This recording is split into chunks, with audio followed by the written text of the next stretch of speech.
AXCP sədri Əli Kərimli həbs edildikdən sonra ortaya maraqlı məqamlar çıxıb. Onun Dövlət Təhlükəsizlik Xidmətinin əməkdaşları tərəfindən saxlanması, qurumda dindirilməsi müxtəlif reaksiyalar doğurub.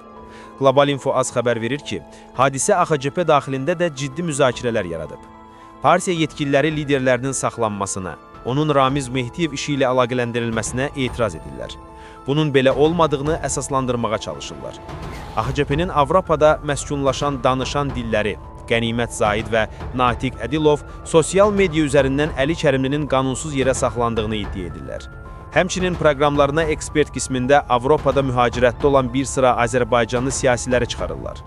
AXCP-nin Bakıdakı funksiyonerləri də boş dayanmır. Onlar da sədrlərini bu və başqa formada müdafiə edirlər. Həm xaricdəkilər, həm də Bakıdakilər əsas diqqəti Kərimli Mehdiyev gizli ittifaqının yalan olduğuna yönəldirlər. Belə çıxış edənlərdən biri də AXCP sədrinin müavini Seymur Həzidir. O, ötən gün gecə saatlarında Meydan TV-yə müsahibəsində olduqca maraqlı, həm də sensasyon sayılacaq açıqlama verib.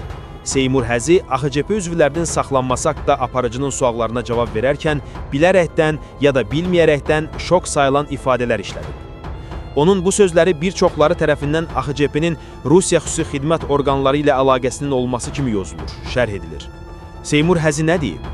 AXCP funksiyoneri cəhbətçilərin saxlanması haqqında danışarkən Salih Rüstəmlidən də bəhs edib. Deyib, o partiyanın rəsmi üzvü deyil.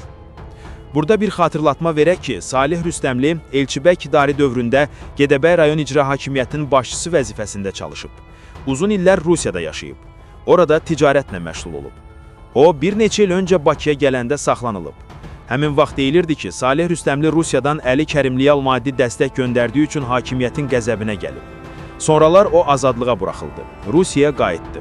İndi isə məlum olub ki, Salih Rüstəmli Azərbaycandadır. Əli Kərimlinin saxlanmasından sonra onun da saxlanıldığı deyilir.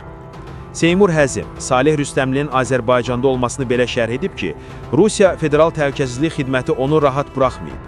Seymurun iddiasına görə, Rusiya Federal Təhlükəsizlik Xidməti vaxtaşırı Salihi çağırıb ondan tələb edirmiş ki, Əli Kərimliyə çatdırsın, Ukraynanı müdafiə etməkdən əl çəksin. Bu təzyiqlərə dözməyən Salih Rüstəmli Azərbaycana dönməyə məcbur olub. Deməli, AXCP-nin və Əli Kərimlinin Rusiya xüsusi xidmət orqanları ilə əlaqəsinə dair deyilənlərin müəyyən əsası var. Sən demə, Əli Kərimlinin ən yaxın adamı Salih Rüstəmli Rusiya Federal Təhlükəsizlik Xidməti ilə kontakt olub. Bu kontakt o qədər ciddi, o qədər intim şəkil alıb ki, onun vasitəsilə Əli Kərimliyə ismarış göndərə biliblər. Yəqin istintaq bu məqamı da xüsusi olaraq araşdıracaq, o zaman gerçəklər üzə çıxacaq.